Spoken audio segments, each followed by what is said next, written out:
بلوچستان کے شہر دالبندین سے ہمارے گدروشیہ پوائنٹ کے نمائندہ محمد بخش بلوچ کی رپورٹ کے مطابق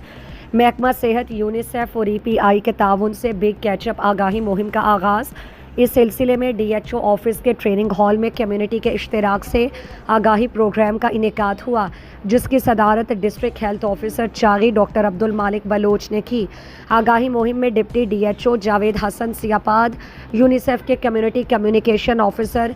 جلیل بلوچ، WHO کے ڈاکٹر شیر محمد سنجرانی، PPHI کے آفیسر بولان سکندر بلوچ، حاجی نور علی سنجرانی، حاجی اکرم بڑیچ سمیت مختلف سیاسی اور مذہبی جماعتوں کے رہنماؤں اور عوامی نمائندوں نے شرکت کی۔ انہوں نے کہا کہ EPI بلوچستان کی جانب سے یونیسیف کے تعاون سے 16 جون سے 28 جون تک بگ کیچ اپ مہم شروع ہونے والا ہے، جو کہ 5 سال سے کم عمر بچوں کے لیے رہ جانے والی